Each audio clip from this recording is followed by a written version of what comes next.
자, 오늘은 41일차 방송이고요. 어제와 같이 윤태영의 글쓰기 노트라는 책을 가지고 함께 얘기 나눠보도록 하겠습니다.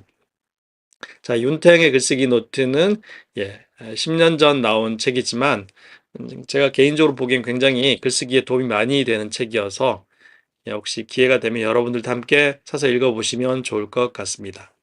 네, 오늘은 윤태영의 글쓰기, 윤태영의 글쓰기 노트에서 나온 글의 서두를 시작하는 6가지 방법을 가지고 함께 이야기해 보도록 하겠습니다.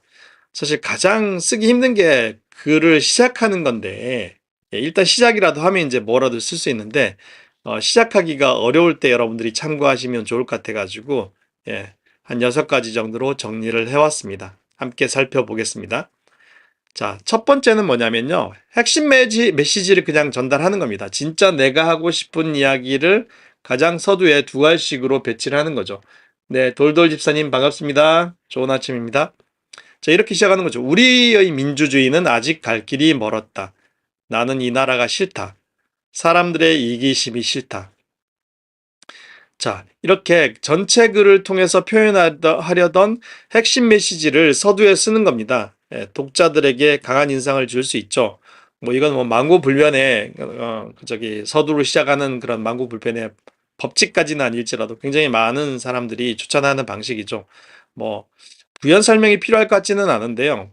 어쨌든 윤태영 씨는 그 밖에도 글의 시작은 여러 방법이 있을 수 있다고 이야기합니다.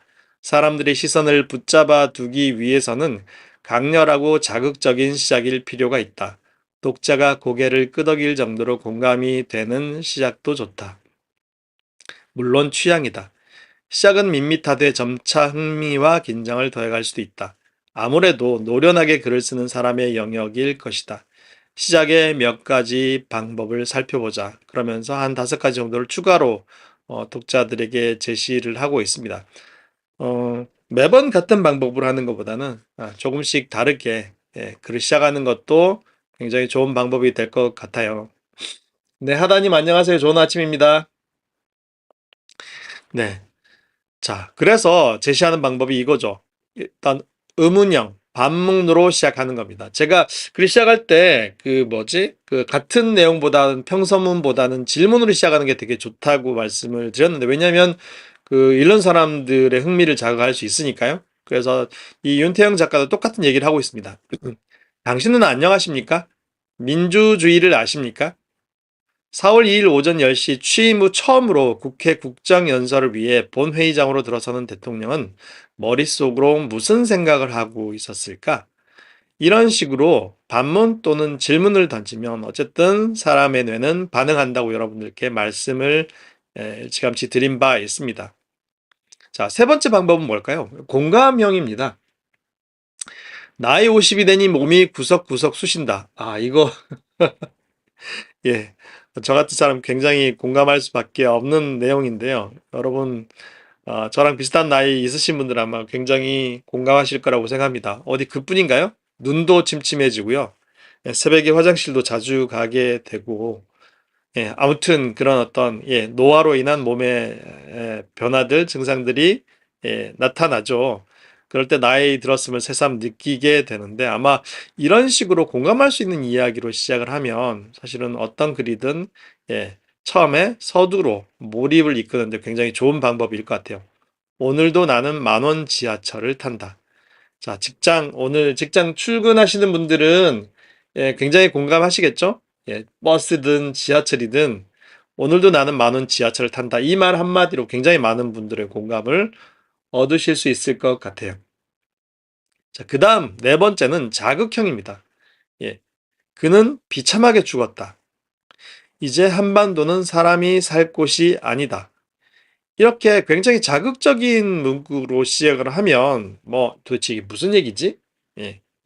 도대체 무슨 일이 있었길래 이렇게 쓰는 거지? 라고 사람들의 관심을 환기를 할 수 있겠죠. 사람들의 관심을 살 수 있겠죠. 가끔씩 쓸 수 있는 방법이 될 것 같아요. 5번째는 이렇습니다. 대화형으로 시작하는 겁니다. 저기 좀 보세요. 저기요. 당장 그만두지 못하겠니? 어머니의 말씀이었다. 저건 꽁이잖아. 꽁이 이곳에 다 오네. 반가운 손님이 찾아오기라도 한 듯 대통령은 자리에서 훌쩍 일어나 마당이 보이는 창문 앞으로 바싹 다가섰다. 음.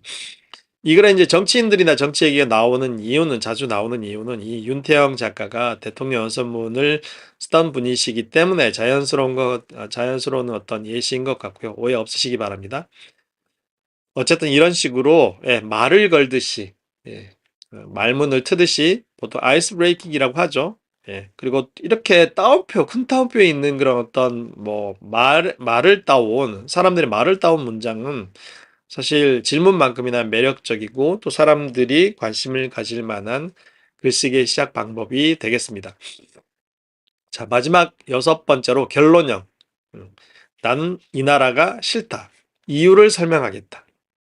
참여정부 50일, 그것은 한마디로 변화의 시작이었다. 고정관념이 파괴되었고 기득권은 더 이상 기득권이 되지 못했다. 자, 시작은 독자가 계속 읽게 만드는 데 기여를 해야 됩니다. 일단 시작이 좋으면 50점은 벌고 들어간다라고 윤태영 작가는 이야기합니다. 여러분 어떠셨나요? 오늘 글쓰기를 시작하는 그런 어떤 6가지 방법에 대해서 말씀을 드렸는데요. 전에 우리가 얘기했던 내용도 있고 또 새로운 내용도 있는 것 같습니다. 예를 들어서 공감형 같은 경우는 오늘 이 책을 통해서 새롭게 알게 된 내용인데요. 자, 책 읽는 사람들과의 어떤 공감, 교감, 소통이 잘 읽히는 책의 핵심인 것 같아요. 우리가 이렇게 서둘 고민하는 이유도 독자들을 내가 말하고자 하는 세계로 끌어들이기 위한 일종의 초청장인 셈인 거죠. 사실 똑같은 말이라도 듣고 싶은 시작이 있고 그냥 뭐랄까요? 식상한 시작들이 있습니다. 음. 저희가 글을 쓰는 이유는 내 눈앞에 있는 사람에게 말을 하는 게 아니라 오로지 텍스트를 가지고 미지의 먼 세계에 있는 그 누군가의 손에 들려서 읽게끔 만들어야 된다는 거죠. 사실 요즘 친구들이 문해력이 굉장히 떨어진다고 하죠. 예. 무슨 말인가 하면 사람들이 음, 글을 특히 젊은 친구들이 MZ 세대가 이게 영상 세대다 보니까 텍스트를 통해서 사람들을 글을 읽게 만드는 게 굉장히 어려운 것 같아요. 예, 같은 수학 문제를 풀더라도 제 친구가 수학 학원을 하는데요. 예, 수학 문제는 풀 줄 아는데 지문을 이해를 못해서 문제를 틀리거나 설명을 요구하는 경우가 많다는 얘기를 들었습니다. 아마 한두 아이의 얘기가 아닌 것 같아요. 점점 더 사람들은 글을 통해서 의사소통하는 걸 힘들어하고 있습니다. 문해력, 그러니까 문장을 이해하는 능력이, 글을 이해하는 능력이 떨어지는 거죠. 그럴 때일수록 좀 더 쉽고 좀 더 매력적인 글쓰기가 점점 더 필요해지는 것 같습니다. 그리고 사실 이거는 우리가 우리 자신을 어필할 때도 똑같은 내용이 될 거라고 생각이 들어요. 사람들이 내가 하는 말에, 내가 하는 일에 관심을 기울일 수 있도록 매력적인 뭔가를 던져야 하잖아요. 예. 내가 하는 말을 듣게끔 해야 되고, 내가 하는 일을 이해하고 또 나에게 도움을 요청하도록 하기 위해서 우리도 여러 가지 방법을 쓸 수 있겠죠. 하다못해 제가 이제 과정을 소개하는 이를테면 글쓰기 과정이나 브랜딩 과정을 소개할 때, 뭐 아디즈 펀딩을 할 때, 상세 페이지를 할 때도 사실 이 글쓰기의 방법이 고스란히 쓰이더라고요.